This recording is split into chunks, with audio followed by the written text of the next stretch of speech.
Hi Farm Fam, we are putting diatomashish earth onto all the cows as we move them below the highway. We're hoping this will help with lice. I just put it on Sean here. He has curly hair like his mother. So now,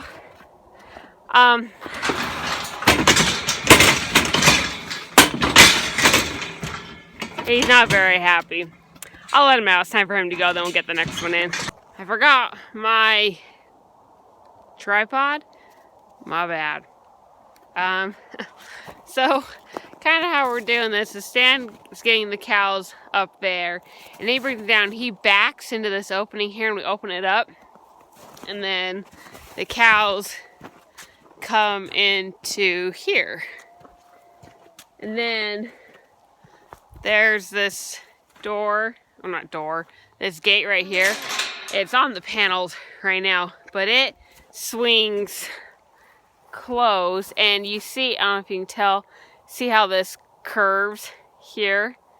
So this encourages the cows to come, follow the curve, and then come into here.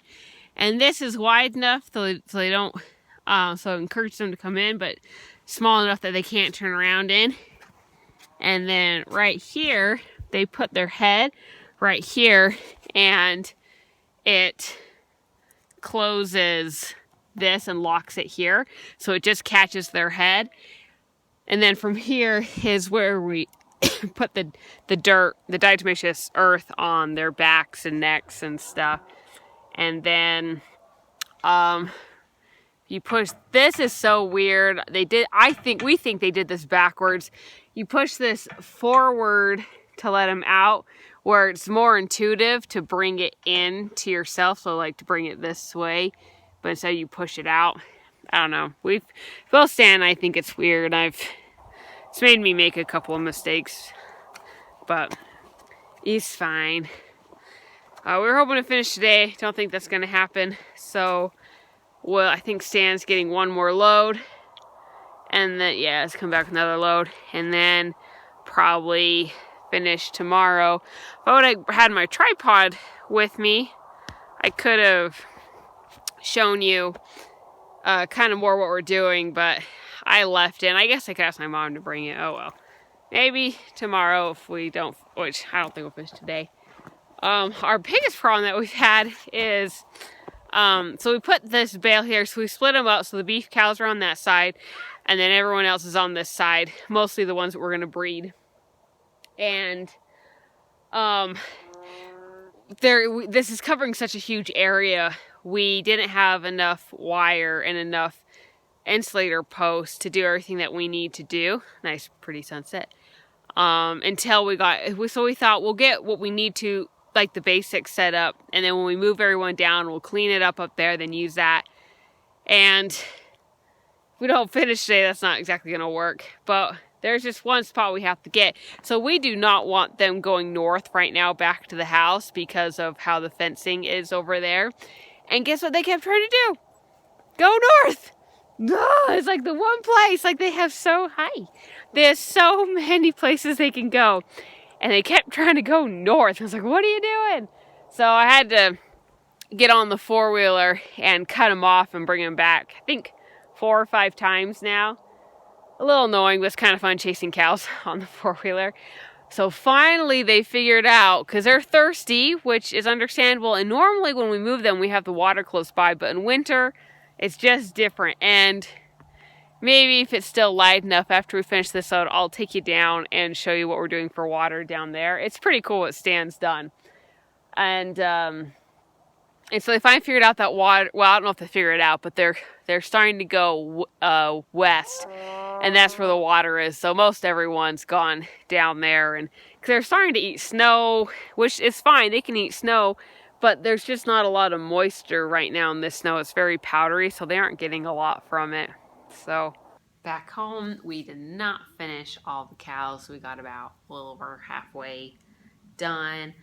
And I have something to admit. I was not very patient with the cows today. And I kind of regret that. I I wanted to get it all done and wanted to get, my mom doesn't like the name Turd Muffin. She wants us to call him Muffin.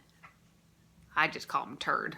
Wanted to get the bowl and to get tested, and I just was getting really frustrated with the cows, and I did not hurt them, but I did got to kind of push them around a bit more, which honestly, unless you have a sharp stick or an electrical prod or, I don't know, a bat, not a lot you can do with your bare hands to a cow unless you like, I think I hurt myself more than anything.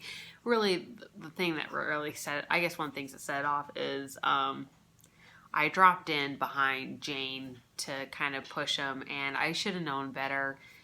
Some of the cows you can walk behind and it's fine, but I shouldn't just do it to any of the cows. And she kind of reached out and she kicked me a little bit.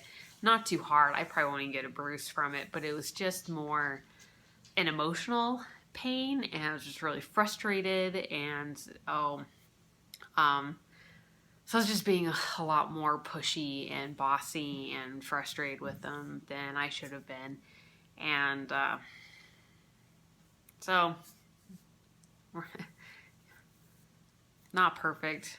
We tried. I'm sure. I know people talk about this, with kids, where, you try your best not to yell at kids, and sometimes it just comes out. And anyway, so kind of a frustrating evening, and no fault. It was no one's fault. It was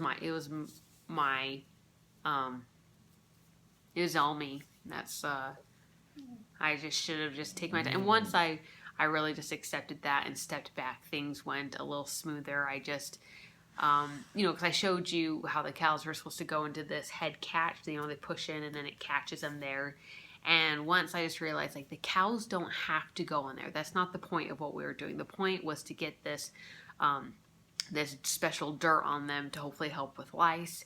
And so all we had to do was just get them at least in an area where they couldn't move around too much, so I could then rub it on there. And so once I started just focusing on that versus they have to go in the head catch, then things went a lot better. And yeah, so anyway, I don't really like admitting that I lost my cool a little bit with the cows. But also at the same time, I want you to know that when I say that, I didn't do anything crazy or dumb to the cows. It was more maybe I slapped them a little bit, which honestly I think I kind of hurt my wrist doing that, and so nothing bad, of course, just stuff that I feel embarrassed about, and it was a childish thing that I did. And but I'm gonna do much better tomorrow. I'm gonna take my time and not push the cows and just allow them to go at their pace, and every time we do that, it goes a lot better. And we had I wish I would have had a video of this because it was crazy. So in the one video with, I think it was Sean that was in the head catch, he was really kind of bucking it a little bit. But Pete got in there, and with his back legs alone, he moved the whole thing, almost 8 feet. It was crazy, just how much he was pushing it. And so, gonna try and set it up so it's a lot more secure tomorrow, so they don't push it around. And it's crazy, and it's just these cows are so strong. It's pretty cool. You can see why people used them back in day to plow fields or pull cars, because they're so strong, and they and definitely be a little scary if was the first time that I'd seen it happen or I wasn't prepared for it. But so secured a bit more. But anyway, that's kind of it. I'll try to remember my stuff tomorrow to kind of so I can video how we run them through a little bit, and yeah, then you can see it better, and I will do better at not losing my patience with the cows. And yeah, so thanks for joining me today, and thank you for being with us on this journey. Always appreciate your support, and I will talk to you tomorrow, and have a great night. Bye.